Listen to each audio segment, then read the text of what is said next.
So nakita niyo na, hinahanap yung isang ano niya, parang pa-ismid-ismid kasi si VP Sara pagdating dito. Pero sige, anyway, pinakita na natin kanina kung ano yung reaction niya na 'di ba dalhin daw yung tubig ulan or tubig baha, ipunin at dalhin sa Malacanang at ipainom sa kanya, referring to Pangulo. 'Di ba? So pinagtawanan nila yung suggestion na ipunin yung tubig ulan. So let's see anong sinasabi ng mga eksperto. Hindi na sa ating manggagaling sa mga eksperto na. O imbakan ng tubig sa ilalim ng lupa. Ulit. Sige, ulit maganda yan. Sige. Ulit. Ilan sa mga gustong gawin ng pamahalaan maglagay ng cistern o imbakan ng tubig sa ilalim ng lupa sa ilang bahagi ng Metro Manila para doon pumunta yung tubig baha tuwing umulan. Yun mga ka-clear. Cistern. Diba? Matagal na ito iniisip pati nga yung UST. Kasi laki ng football field dun Diba? Ng UST, makikita nyo naman from the street, no? From the road, makikita nyo malaki yun. So parang doon yata iniisip na pwedeng lagyan ng cistern kasi bahain ng UST, Espanya Pero at that time yata hindi pumayag yung UST. Kaya yun, siguro nakikita na ng UST ano yung epekto talaga, no? Yung epekto ng baha, especially sa Espanya, along Espanya. Di paano pa ngayon, di ba? So malaking tulong kung magkakaroon ng cistern sa UST, yung imbakan ng tubig pag umuulan. Pag syempre, at least maiibsan yung baha. Okay? So tuloy. Katulad na lamang ng cistern sa Bonifacio Global City na kaya mag-imbak ng lampas 20 milyong litro ng tubig o 8 Olympic size na swimming pool. VP Sara, sana aware ka dito. 'Di ba? Na may imbakan na ng tubig dito sa BGC kaya hindi ito madalas umulan or sabi yan hindi ito umuulan Bakit? May tambakan ng tubig 'Di ba? Di ba? Ang laking bagay nito. Ito yung sinasabi ng Pangulo. Hindi yung iniisip ni VP Sara. Baka iniisip niya, alam mo yun, ipon sa timba. So, hindi ba siya aware tungkol sa cistern? Di ba? Kaya nga yung BGC maganda Dahil mayroong ganito, ilan na naiipon, Compared siya sa 8 Olympic size pool, 22 million liters of water ang pwedeng malagak dyan. Diba? So, ang tanong natin, okay lang naman kung siya yung magiging Pangulo sa susunod na susunod na eleksyon. Wala namang magiging problema yun kung ihahala naman siya ng tao. Diba? Pero sana, mag-start ka ng aral-aralin ang mga bagay-bagay. Diba? Actually, yun yung trabaho mo Diba? Mag-prepare ka. Kasi spare tire ka nga. So, ang dapat mong ginagawa, diba? Mag-aral ka na. Diba? Mag-aral ka na. Kasi yung ibang mga lumalabas yung opinion, hindi pang-isip ng Pangulo So, you have to prepare. If you really want to be the President of the Philippines, you have to prepare.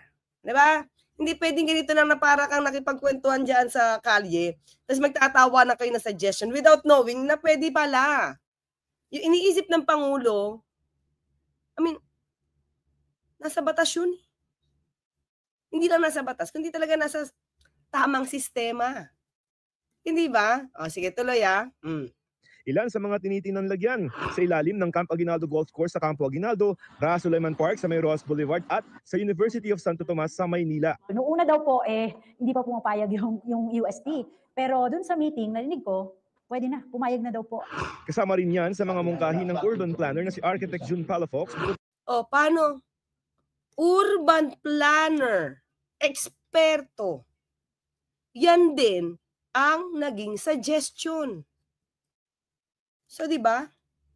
Dapat ko bang palitan yung aking title? Kasi naka-question mark pa VP Sara, maling-mali. So, palitan ko na. Tanggalin ko na yung 2 question marks. Kasi lumalabas, yung mga eksperto, nagsalita na yung opinion ni VP Sara na pinagtawanan, yung suggestion na ipunin ang tubig baha, tubig ulan, parang ginawa niya lang joke. Dinisip ko lang gaano ba kalalim si VP Sara pagdating sa pagiging leader.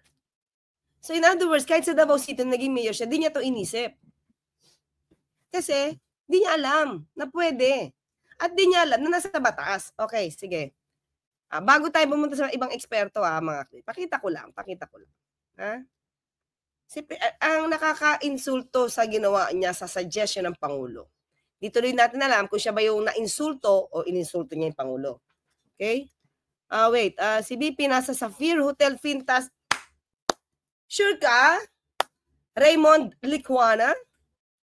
Si VP nasa Sapphire Hotel Fintas, Kuwait ngayon para sa Maisog, Kuwait. You know what, mga ka-clear? You know what? Nung tinatanong ako kung may biyahe ang si VP Sara. Di ba ngumingiti lang ako? But sila dapat ang magsabi niyan kung saan siya pupunta. Di ba? August 14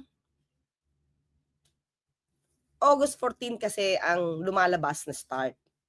Lumalabas lang, ha? Pero I won't confirm that. Dapat sila magsalita niyan. Meron na bang advice ang OVP na nasa personal trip ulit? Since siguro baka kung nandiyan na siya sa Kuwait today, so most probably umalis siya kahapon. Hapon, gabi. Diba? So, Raymond, pupunta talaga pala. Diba? But anyway, saan natin ito topic? Tingnan natin kung meron ng advice ang OVP patungkol sa biyahe niya. Let's see lang, ha? Checkin ko na. Ha? Wait. Hanapin natin. VP Sara in Kuwait for Maisog, Kuwait.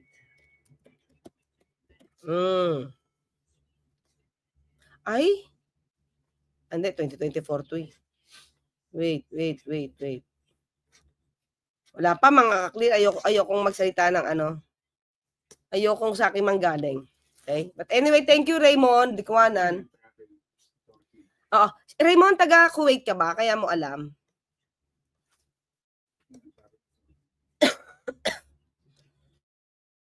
Kailan siya nag-apply? Para kailan biyahe? At sino nag-apply for her? Ayan. Sige na, saka na. Okay. Well, yung sino kasama niya, hindi ko, anong na natin sa OVP. So, anyway, dito tayo muna sa batas. Dito muna tayo sa batas. Ayan, yan. Ito mga kakliro. Sabi ko sa inyo, 1989 pa lang, yan ay batas na. An act providing for the construction of water wells, rainwater collectors, development of springs, and rehabilitation of existing water wells in all barangays in the Philippines.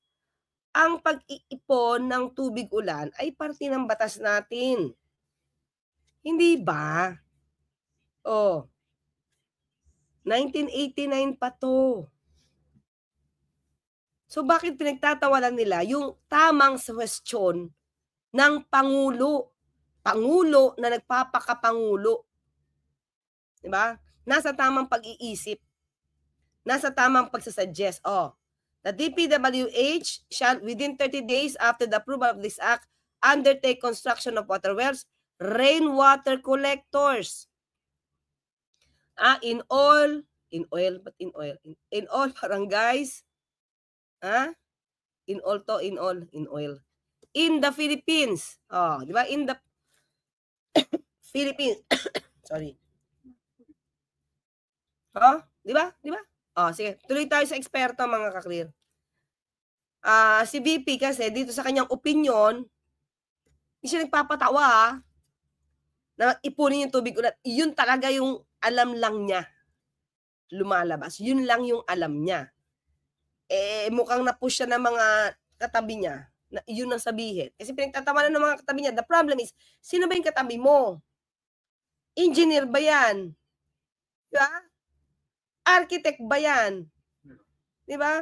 Pero dun sa meeting, narinig ko, pwede na, pumayag na daw po. Kasama rin yan sa mga mungkahi ng urban planner na si Architect June Palafox bukod pa sa pagpapalalim o dredging ng mga ilog. Sa 400 ilog sa bansa, halos 100 ang patay na. Nasa codes ng Singapore, I think even Manhattan, during heavy rainfall, you harvest the water. Harvest the water. Diba? Ipisara. You have to listen. And then you can recycle the water. You can recycle the water. Paano to? Diba? Or release it after the flood. Release it after the flood. So bakit mo dadalhin sa tubig? Tinagtawanan mo yung suggestion na ipunin ang tubig ulan. Tapos, ang sabi mo, ipunin at ipadala sa Malacanang para mainom niya. Oh, paano to? Maling-mali. Yung mga opinion mo, walang-wala eh. Maling-mali sa mga binibitawan ng mga eksperto. Ano pa kaya kung magiging presidente ito? Paano siya mag-iipon ng tubig ulan? Every barangay should have a rainwater harvesting. Oh, every barangay should have water harvesting. Yung binigay ko sa inyong batas. Di ba? Para sa GMA Integrated News, Joseph Morong, nakatutok 24 oras. Oh, mga clear.